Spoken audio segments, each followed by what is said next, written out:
Welcome to Silver Bar Stacker, folks. I hope everybody's doing well and enjoying their Sunday. That's right, folks. Today is Sunday, and it's been a while since we've chatted, actually. We took a little bit of a hiatus last week because it's just been very, very busy. I've been very, very busy, actually, adding products on the website, and I'm happy to say, actually, through all my work this past week, we finally have a majority of products available now on the website. So if you haven't taken a look at the website recently, please do check that out. That's www.silverbarstacker.com. And please do check it out because we've got almost our entire inventory of products up now. And everything ranges from very, very high premium to also high premium, right? It's a lot of collectible stuff, right? So the pricing is quite high, but that's all relative and that's all only about the eye of beholder. So if you want to just, even if you're not planning on buying anything, just take a hop on there and just take a look, take a browse around and just start reading up, trying to research some of the pieces maybe and just take a look-see, even if you're not planning on purchasing anything. So now that we've got that out of the way, and now that I've kind of let you know why I've been so busy and what I've been up to, that's what it is, right? And so now that we have the entire inventory of products kind of up on the website, now it's going to be a lot easier for me moving forward to kind of speak to you about specific types of things that I like to collect, right? Because the store inventory is really just a representation of the things that I like to collect here at SBS, right? And so that is a wide variety of different things, and so it's very, very difficult sometimes when we're speaking on video to kind of hash out everything that we want to talk about all into one video. And so it's very, very important sometimes to be organized, not just when you're stacking, but also when you're YouTubing, right? If you're going to be YouTubing, if you're going to be, taking time out of people's days to waste their time, right? Then try not to waste their time. Try to make that time useful for people. And so without further ado, I want to try to stay focused rather than going all over the place and try to focus in on a specific topic. And so that topic, as you can see right here, is fractional, right? I figured now that we've got the entire store inventory up, now that we've kind of got our routines going, now that we've kind of got our weekly whatnot auctions going, which happen, by the way, right after this video premieres, right? So after this video premieres, then anybody who's watching this, I would welcome you to join me on the Silver Bar Stacker Whatnot account, right? Because we're going to be going live on Whatnot right after this video premieres, right? And so that's kind of going to be my weekly routine now. A lot of you, are just here on YouTube. A lot of you have never stepped foot on Whatnot, and so you might not be familiar with what that is, but everybody is kind of, who's watching, I would hope, is kind of at least aware that kind of every Sunday, SBS uploads this video, right? So we're going to have an interesting topic that's kind of well thought out for the week that happens on Sundays. In this case, it's going to be fractional. And then right after that video premieres on YouTube, then we're going to take the party over to Whatnot, and we're going to have a nice auction, and hopefully that auction will be sort of related to the topic of the day as well. So today, for example, we're talking about fractional, and we're also going to be having a nice fractional sale and auction on Whatnot right after this as well. So that way we kind of stick to the theme, kind of keep things organized, don't waste anybody's time, and everybody kind of knows what to expect. And moving forward, I'm going to kind of give you a heads up on what the topic might be for that upcoming week, right? So hoping that things are a little bit more organized moving forward. Now, why do I want to talk about fractional? Well, I want to talk about everything, but as I was saying before, we've got limited time. We can only talk about so many things in one small video, and I've already wasted 4 minutes of our time, so that's 4 minutes that we'll never get back. So why do I want to talk about fractional? Because I want to compartmentalize each of the different things that I want to talk about, and I figure why not start with the smallest, right? Why not start with the smallest denomination? Fractional is something that I would say is possibly the most underlooked overlooked. I guess we overlook fractional a lot, especially when it comes to fractional bullion, which is what I'm specifically talking about. I'm not really talking about junk silver, because I don't think junk silver is slept on. I think possibly junk silver might be a little bit overrated. I mean, except for war nickels. Outside of that, I would say junk silver is quite overrated because it's very, very high priced, right? In most cases, you're spending more than twice the price of the actual melt value of the silver. So in my opinion, most people will bask at such a high premium, but nobody even has a second thought about it when they talk about junk silver. So I would say in that sense, junk silver is something that's a little bit overrated, right? People, value a little bit too highly, in my opinion, despite the, the limited mintages and stuff, right?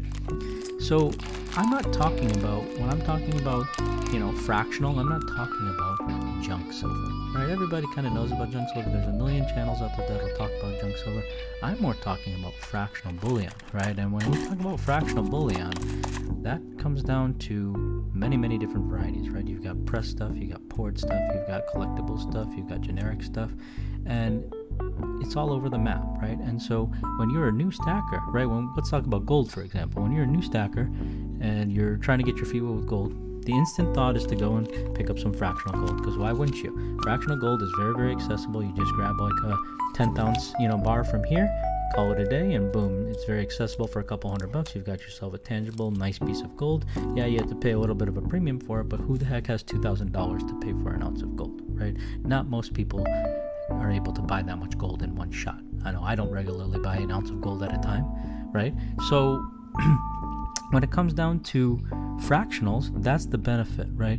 The benefit is accessibility. Anybody can buy fractionals. And when it comes down to silver, well, silver is already pretty accessible at the 1 ounce denomination, right? So a lot of people shy away from the premiums, which are extremely high on fractional silver or things like fractional copper or something like that.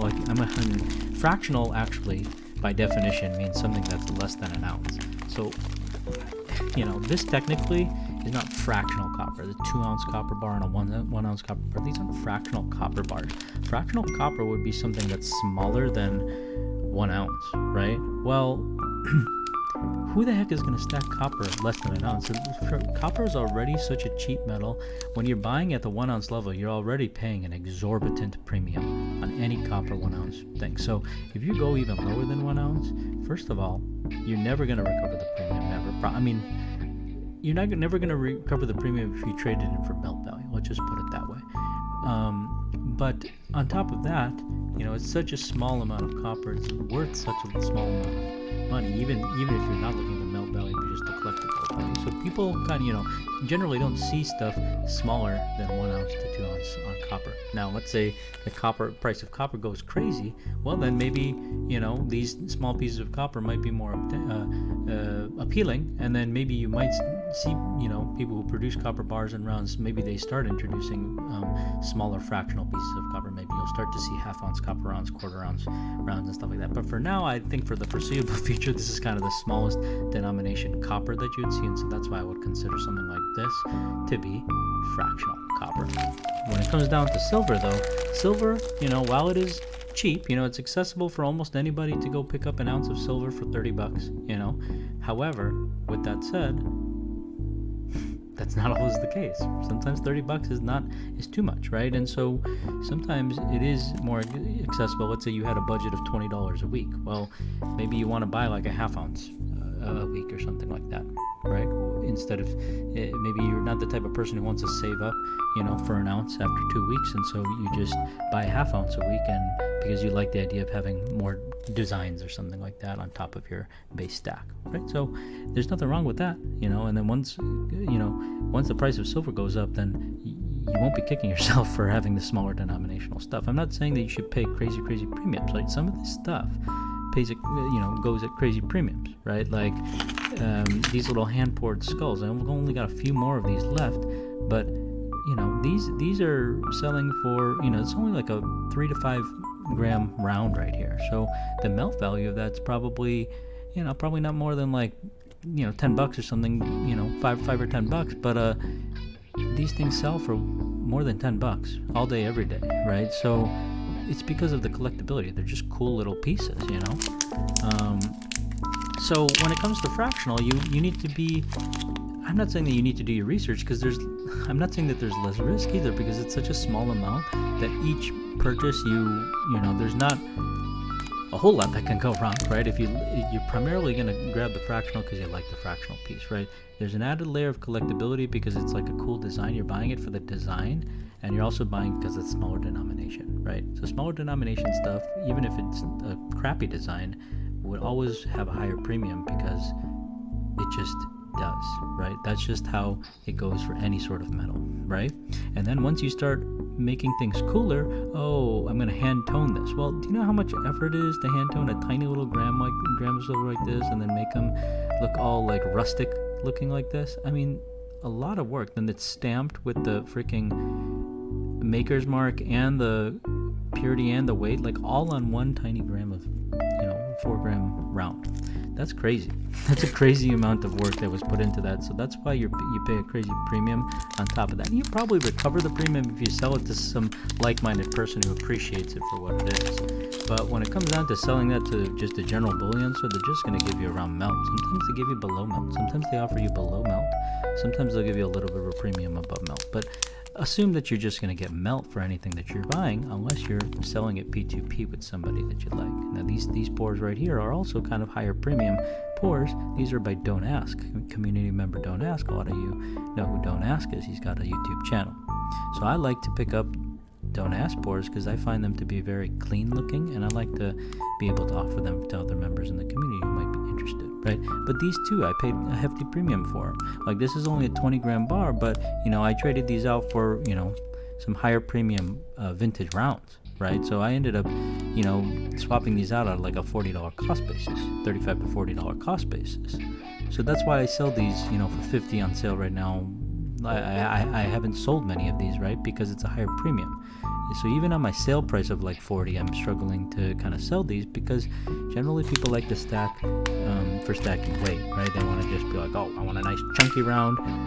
I got it at a generic price. Boom, I'm gonna just hold on to that, and they'll be more satisfied with a more chunky piece of metal rather than something that looks cool but then it's a little bit skimpy, So that's what it comes down to when it comes to fractional. There's so many different options, and so that's sort of what I wanted to talk about is, you've got the higher premium stuff. We've already kind of talked about kind of the higher premium, hand-poured. Generally, if something is hand-poured, this is something that Savage Stacker kind of told me. He was kind of like, the rule of thumb is, if you got something hand-poured, obviously if it's a crappy hand-poured, that's another story, and if it's not, nobody wants it, that's a different story. But generally speaking, the time and effort it takes to hand pour something, you're going to have to tack on another 50% premium.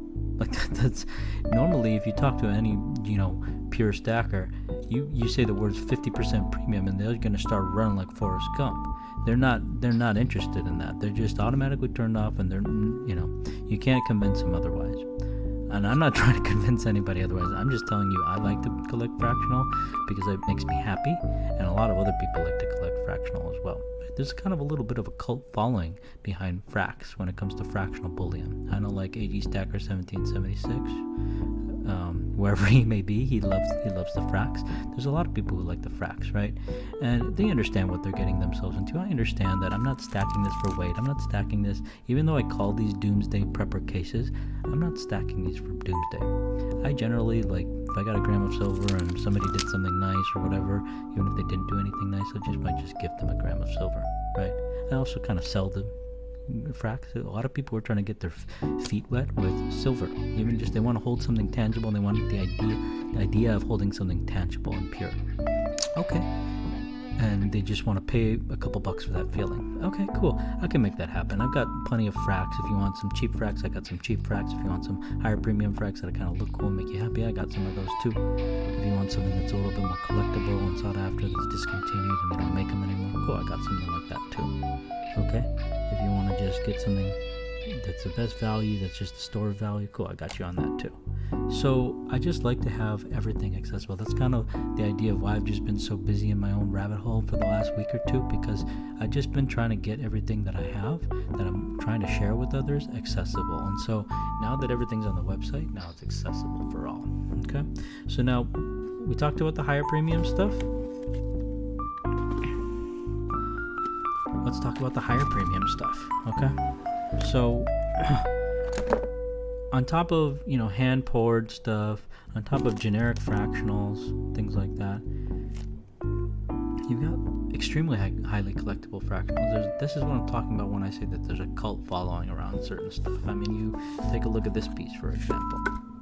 I mean, how cool is this?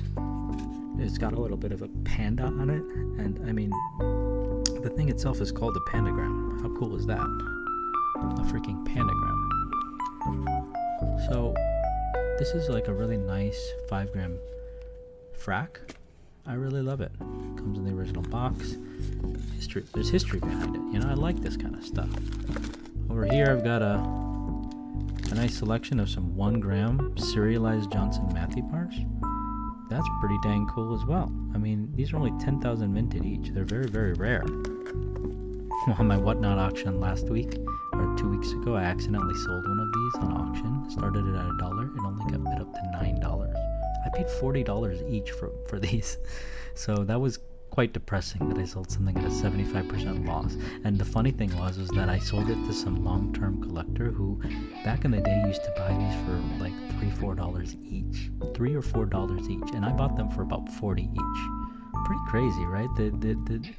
Back in the day, this vintage stuff was not looked at as collectible. Now, if you put one of these on auction, on like eBay or something, for example, you would not hesitate to get bid up to at least $30-40 minimum. That's just what the going rate is for these right now. So it's just interesting how much, the melt value of a gram of silver is only like a dollar. So $1 or $2. So you got $1 or $2 compared to the guy who's buying them maybe a couple decades ago for a few bucks, right? Now they're going for 10 times, 20 times more than that. Crazy to think about that kind of stuff. So these are some Johnson Matthey 1-gram bars, and these right here are some Johnson Matthey 5-gram bars. Some of these are in the original factory seal. Now, interestingly enough, these 5-gram silver bars actually sell for a lower price than these 1-gram bars. Is that not insane? So this is where fractionals start to not make sense, right? This is where you need to just throw all the logic out the window when it comes down to premiums, right? Because you're not stacking fracs for weight. I'm just gotta make that very, very clear. This is a collector type of thing, right? So why do these 1-gram bars sell for more than the 5-gram bars? Because these are 100,000 minted each, and these are 10,000 minted each. So these are 10 times more rare. Pretty crazy, right? It's the same reason why fractional prospectors will sell at a higher premium than significantly higher premium than a regular prospector, right? So for example, here you've got a full fractional prospector set. Okay, so the regular prospectors in 1985 is the only year that they made the fractionals, right? So 1985, you got the 1 ounce round, and this is 75,000 minted. Pretty cool, pretty low mintage round. Lower than most of your common Engelhard bars, actually. So prospector rounds are actually really rare. A lot of people don't realize that. They're way rarer than a American Silver Eagle. But what's even rarer than a prospector round are fractional prospector rounds. This 1/2 ounce one, this 10th ounce one, these are both only 50,000 minted as opposed to 75,000 minted. And then you've got yourself a 1/4 ounce, and that's the rarest of them all. That right there is a 25,000 minted. So you got your 50,000, 25,000, 50,000, and then 75,000 minted. And this right here is just a mass-produced generic round that's not even produced by Engelhard. So these 3 fractional rounds here are actually rarer than the 1 ounce round, and they sell at higher premiums than the 1985 prospector, almost religiously, almost all the time, right? Even that 10th ounce prospector, and I'm not talking about premium, I'm talking about the actual price paid.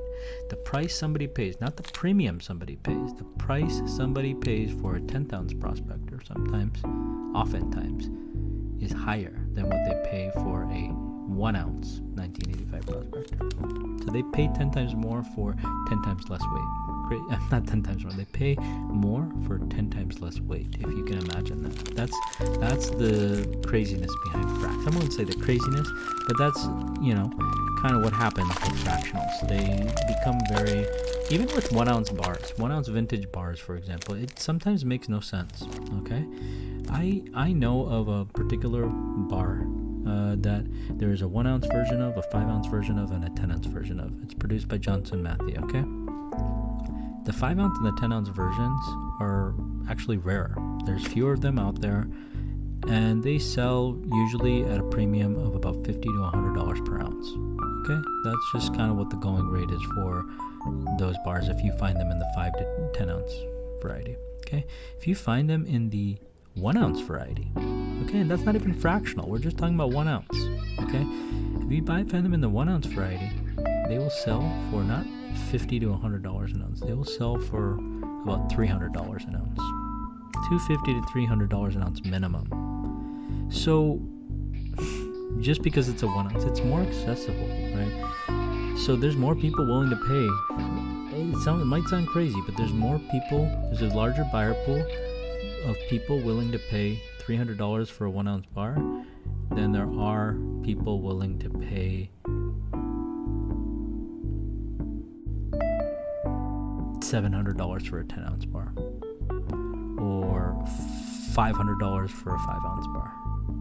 Like I'm not kidding you. There's more people that would rather buy a 1 ounce bar for $300 than a 5 ounce bar for $500.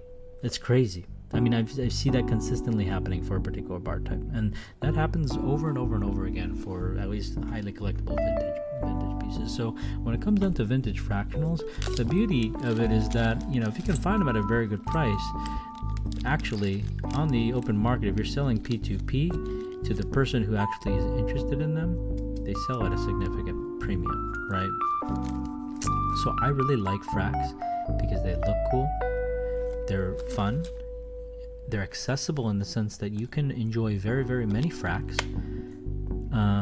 for less price, right? If you want to buy a 100 ounce bar, for example, that's really nice, cool. You can probably get it for a very, very good price, actually, probably close to spot. Even if it's a low mintage, highly collectible 100 ounce vintage bar, you could still probably get a really good deal on it. But guess what? Once you pay that, you know, $2,500 or whatever for a 100 ounce bar, you can't buy anything else if your budget was only $2,500, right? With fracs, $2,500, wow, that can get you very, very many fracs. It won't get you 100 ounces, though. It won't get you 100 ounces of silver. In some cases, it might not even get you 10 ounces of silver. In some cases, it might not even get you 1 ounce of silver, okay, the $2,500. Okay, so that's not a good thing. What I just said is not a good thing. If you just could get 100 ounces of silver for $2,500 and then you're turning around and you're not even able to get 1 ounce of silver for $2,500, I'm not going to say it's not a good thing. It's a good thing if you wanted to do that and you understand what you did, but keep in mind that that can become the problem with fractionals, is that if you don't understand what you're doing, you're not researching things before you buy them, you're not understanding what the risks are, kind of like buying fractionals, you know, be careful with them. You know, get your feet wet, understand what you're doing before you buy, think about what you're buying before you buy, and you know, do it within, but stack fractionals, I would say, within limitations, right? Nobody needs to have their base stack be all fracs, okay? That's not gonna be useful in a doomsday situation, I feel, okay? That's just my opinion. A lot of people agree with me on that. You know, if you disagree, tell me in the comments and tell me why we should stack, you know, all fracs. That's not the point of this video. The point of this video is to make you understand kind of what are fracs. What is frac? Fracs are fractional bullion, right? So bullion is pure silver.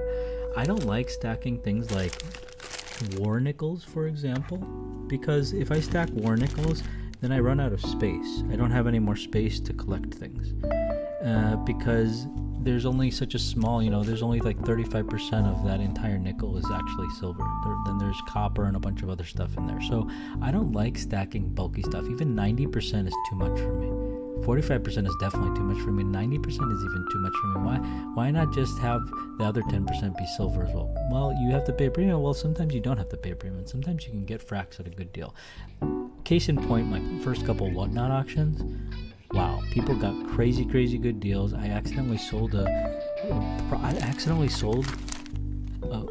10 ounce prospector and a prospector for less than the price that I sell just the Prospector 1 ounce round for. That's what happened on my whatnot auction. I sold it for 35 bucks a round. I sold 35 bucks. I sold 1 ounce and a 10 ounce Prospector. So these types of things accidentally happen on Whatnot because Whatnot is a very new platform. There's very few sellers on there. There's very few buyers on there. So when you, as a seller, when you put things up for auction, you're probably going to lose your shirt right now because Whatnot is so new that what ends up happening is I put something up for auction. Very few people are watching the auction.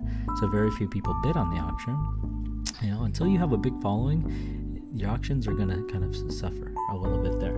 So once you get into the routine, you kind of get, you know, a bit more of a lower following, then sure, yeah, maybe your auctions might close in profit, possibly, or at least at break even. But currently what ends up happening is I'm giving away quite a good of deals. So if you're actually not doing anything on Sundays, then you should definitely be joining, because you can join in and you can likely snipe a lot of deals. Almost every single thing that I've sold on my first 2 auctions that I've done on Whatnot have consistently sold at a loss. It's been a lot of fun. I've gained a lot of new customers. You know, a lot of people have now know about the website and things like that, and they got to know me and they got to know about the YouTube channel and things like that. So I wouldn't say it's a complete loss or that I'm regretting, you know, starting to sell. I'm still going to continue to do this every week, and I think that if I keep doing it, if I'm consistent, then I think people will enjoy it. They'll look forward to it. And you know, we really had very few, not many at all actually. I think only Spokane Silver Stacker, maybe Don't Ask, a couple familiar faces from the YouTube community joined on the first couple Whatnot auctions. But I would say, since I haven't really been informing anybody of them and it hasn't been on anyone's radar, there hasn't been a lot of involvement from the YouTube community. Once there is, I think it's going to be a lot more fun. So expect this to be a routine every Sunday, and thank you for tuning in. I know it was a long conversation about fracs. I was very unorganized about that, so I apologize about that as well. But take a look, join if you can. Have a good time. Have a good rest of the Sunday if I don't see you. But if I do see you, I hope you are able to snipe some deals on fractionals, and we'll definitely do some additional things. Like I'll definitely auction off some prospectors starting at $1 and some other exciting things as well. So stay tuned, be on the lookout for some deals, and snipe something if you can. Thank you so much for tuning in, and enjoy the rest of your day. Cheers.